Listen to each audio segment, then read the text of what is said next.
Extraterrestre ou interdimensionnel. Bonjour à nouveau, merci d'être ici avec moi une fois de plus.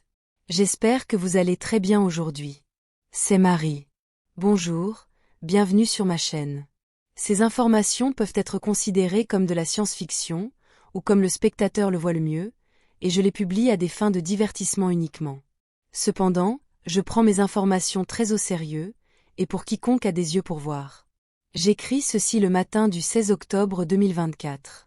L'un des sujets les plus récurrents parmi les groupes de recherche sur les ovnis et les extraterrestres est le débat passionné selon lequel toute la phénoménologie associée aux extraterrestres en général pourrait ne pas provenir d'une autre planète, mais d'une autre dimension.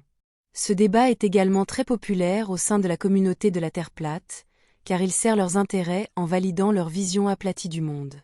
Comme j'ai déjà pu le dire, le mouvement de la Terre plate a été créé par la communauté du renseignement, qui appartient aux agences à 3 lettres, dans le cadre d'un programme de confusion, comme l'a déclaré ouvertement le directeur de la CIA, William Casey, et je cite, « Nous saurons que notre programme de désinformation est terminé lorsque tout ce que le public américain croit sera faux. » Bien entendu, vous devez savoir qu'un tel programme de désinformation ne s'arrête pas aux frontières des États-Unis. Son influence et ses intérêts sont mondiaux et font partie du nouveau mandat mondial. De mon point de vue, cet agenda du globe aplati sert également à discréditer tout ce qui est extraterrestre, car s'il n'y a pas d'espace, alors il n'y a pas d'autres planètes et pas d'autres civilisations. Avec cela limitant l'influence et les conseils de toutes les races stellaires positives non humaines qui font de leur mieux pour aider l'humanité de toutes les manières possibles. Je sais que c'est une situation très compliquée car, comme nous le savons tous, d'un côté ils discréditent tout ce qui est extraterrestre, et de l'autre ils poussent également le même sujet pour davantage de leurs agendas de confusion, et pour préparer le public à la mise en œuvre éventuelle d'une fausse invasion extraterrestre qui leur servirait également à établir leur nouveau mandat planétaire. Et pour en finir avec le globe aplati, laissez-moi regarder par ma fenêtre. Ouais, elle est toujours ronde, exactement comme la dernière fois que j'ai vérifié. Note aux globistes aplatis, je ne vous dénigre pas, je félicite votre besoin de remettre en question tout ce que l'establishment impose, et de faire réfléchir les gens pour une fois et de ne pas suivre aveuglément les médias et la version officielle des choses. Et, oui bien sûr, toutes les agences spatiales mentent et utilisent des images de synthèse et autres artifices. Oui, elles le font, c'est indéniable. C'est juste qu'il y a aussi des manipulations avec le mouvement du globe écrasé. Mais pour en revenir au sujet principal de cette vidéo, remarquez la mentalité de dualité obstinée de tous ces gens, car ils poussent l'idée que tout ce qui est associé aux extraterrestres devrait provenir soit d'en dehors de la planète, soit être interdimensionnel, c'est-à-dire faisant partie de la même planète, mais se rapportant à des raisons plus paranormales.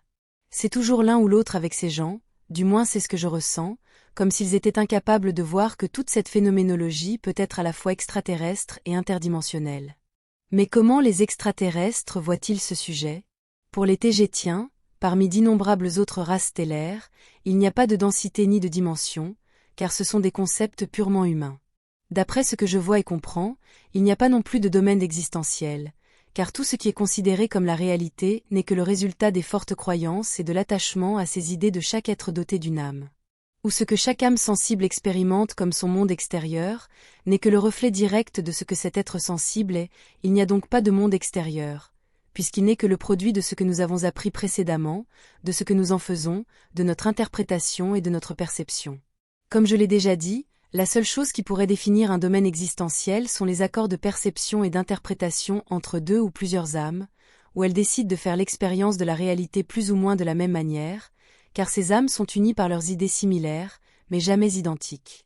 Par conséquent, il n'y a jamais de réalité extérieure à expérimenter, car être à l'intérieur d'une réalité n'est qu'une illusion, et cela s'étend également aux densités et aux dimensions, car les différences entre l'une et l'autre ne sont que subjectives et basées sur la perception, le niveau de conscience et la capacité de chaque âme sensible dotée d'une conscience élevée.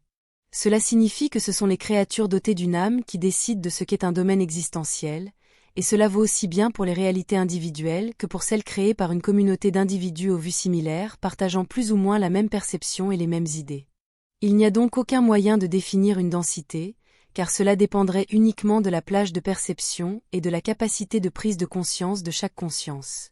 Il en va de même pour les dimensions, et bien qu'elles soient un peu difficiles à définir, elles sont également le résultat de la capacité de perception de chaque âme sensible individuelle, où plus la capacité de perception est grande, plus il y a de dimensions qu'elle peut percevoir et comprendre. Ainsi, une fois de plus, tout est généré par les êtres sensibles qui manifestent leur réalité extérieure illusoire comme expérience qu'ils font d'eux-mêmes. Maintenant, déplaçons cela au cosmos.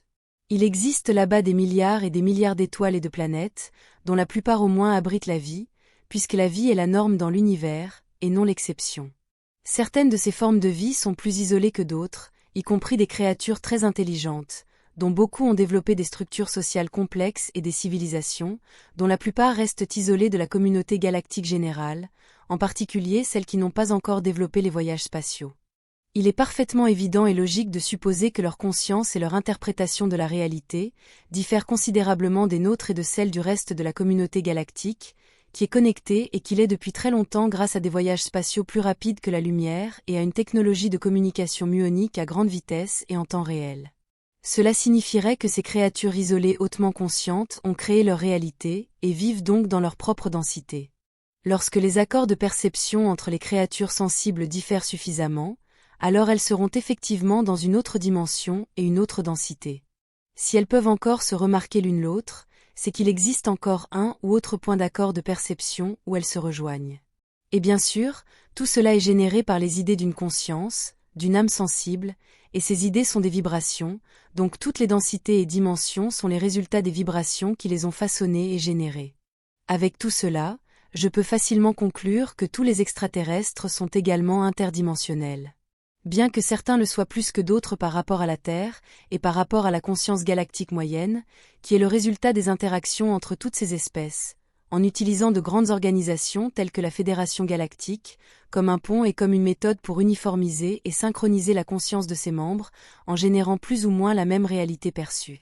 Car, comme je l'ai dit auparavant, il y a beaucoup plus de la même matrice que sur Terre, en dehors dans l'espace. Alors, toute la phénoménologie associée aux extraterrestres est-elle interdimensionnelle ou extraterrestre? Ce sera toujours les deux, mais certains le sont plus que d'autres, uniquement en fonction du degré d'isolement d'une culture ou d'une autre, et à quel point elles ont appris à percevoir leur réalité.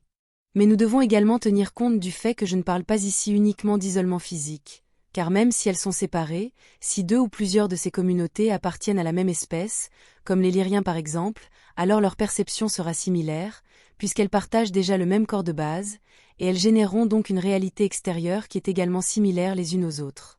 Sans parler de l'inconscient collectif très réel, étendu et à l'échelle de l'espèce, qui partagerait, distribuerait et égaliserait immédiatement les idées et les perceptions entre tous les membres d'une même espèce, ainsi qu'avec d'autres espèces partageant la même gamme de perceptions et d'idées.